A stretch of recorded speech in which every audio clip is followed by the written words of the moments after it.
Travis Wayne Goodso. It looks like the parade is today. Whether it's about finished or finished, I don't know. But the newest videos with the improved sound are not doing as well as they normally would under normal conditions. So, as it's called Pioneer Day, though it's celebrated on Monday, though we're having the parade today, Pioneer Days,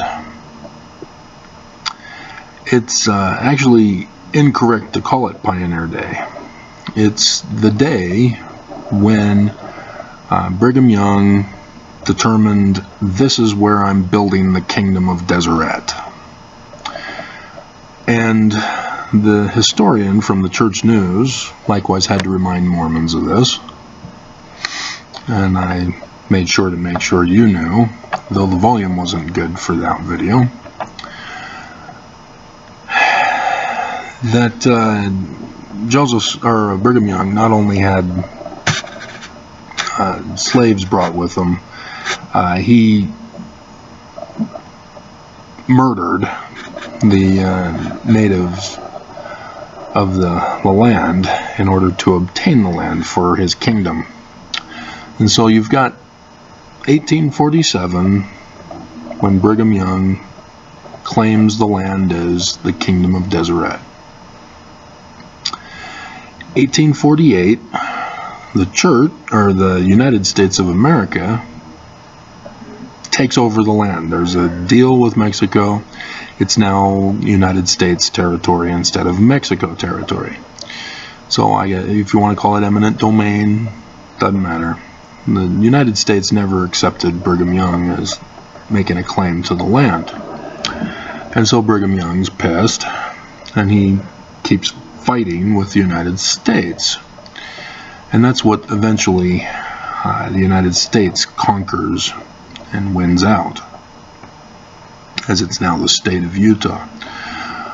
But 1849, Brigham Young then turns the tithing into the Perpetual Immigration Fund.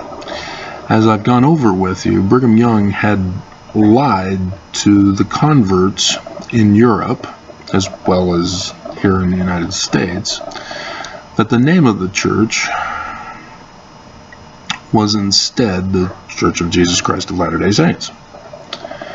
And so he needed to bring the poor from the west, or from the east to the west, and then eventually would bring in the converts from Europe. And this is not for good intention. This is so that Brigham Young could amass an army against the United States, as he's pissed that the United States took over his land. And so the first thing he did was to try to amass numbers here in the Salt Lake Valley. When he realized that that wasn't enough, he then sent people into the various areas north and south to create a wall of Mormons to prevent Easterners from crossing into his land. That's where you get the Mountain Meadows Massacre from. His settlers, families trying to settle in the West were hindered by Bishop John D. Lee, utilizing the conquered natives in that operation. And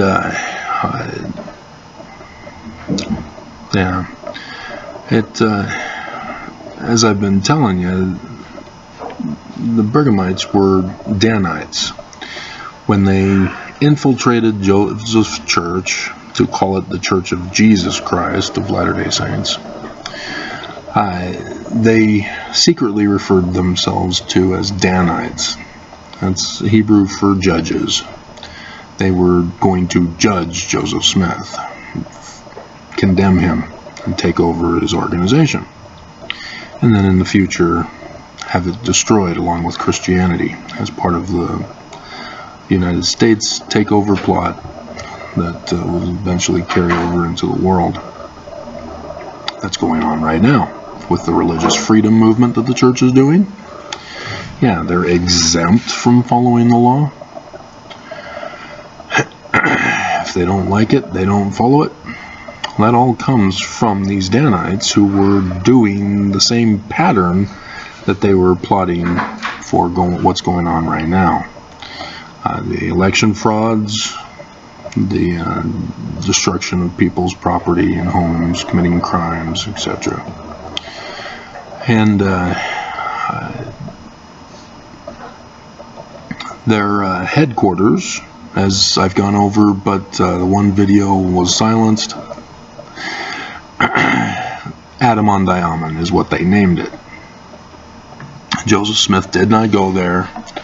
He did not reveal Section 116. That, as I went over with you in the Joseph Smith Papers, which is the authoritative source, it was fraudulently created after Joseph Smith had died. And the original page had faded, and they decided, oh, we'll continue on from here, and use new ink, which exposed it as a fraud, to claim that Joseph Smith had gone to Missouri to tour and had spoken about how another Springville, is it, or Spring Hill? Because there's a Springville that's in the southeast, but they're referring to another location that's just a little place that they themselves created by, can't remember the name of the guy. I think he's in 115 mentioned there, but 116 Spring Hill, yeah. And so since we're right next door to 15,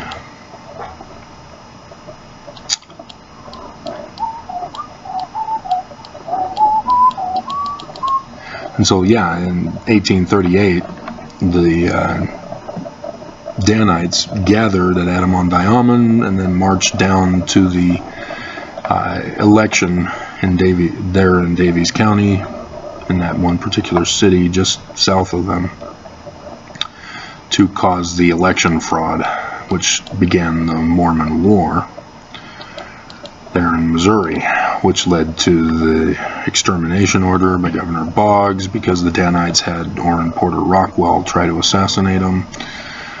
And they were able to get a judge and a sheriff to sign a confession that it was Joseph, not the Danites. Not Edward Partridge. Is it? Is it Edward Partridge? Maybe it's not 115. I thought it was. It's 117. That's right. That's right. That's right. That's right. Yep, there it is. Newell K. Whitney's home at the headquarters of the Nicolaitan Band. Verse 11, let my servant Newell K. Whitney be ashamed of the Nicolaitan Band and their secret abominations. Joseph even knew, and he was still doing it behind his back, continuing the operation. So yeah, they called themselves the headquarters, Adam-on-Diamond, to mock Joseph Smith. Going back over those book and putting in new information in there to claim it was Joseph, and thus the 116 and 117 in our scriptures. And so yeah, that's what Brigham Young was doing. And when the United States shut him down, Heber J. Grant decided, well, the United States won't let us do what we did. It's already now the state of Utah. And so now their operation was to become a crime organization, amassing large amounts of money. And so even though the whistleblower exposed tithing for $100 billion, that means the church has taken in over $1 trillion, because only 10% goes to Ensign Peak Advisors, not the full tithing that Mormons get. And so there's mass amounts of money in the trillions in offshore accounts from all sources of income that they've been receiving. So don't be fooled into thinking that the church is not as rich as, even though they're now the richest church, they're far richer than they let on. But that's the whole operation behind the 24th, is that Nelson is seeking to expedite the establishment or restoration, the resurrection of the kingdom of Deseret. And he's pushing Jesus, despite the Joseph Smith papers that exposes all this. This is where I got all this from, guys. But yeah, it's sad that there are Mormons who are naive, will not go to the Joseph Smith papers to find out the truth, and become hateful and violent towards those of me. I think I'm the only one doing this, going to the Joseph Smith papers. No other critic is doing it. To silence me, not just on my video or your laptop that hackers did, but to silence me through algorithm changes. You know you're not true when you do such things, right? And you don't care. That's the thing about white supremacy and of the church, white supremacy in the church. That's the Danites, and they are a national security threat, and I can't get the federal government to listen to me.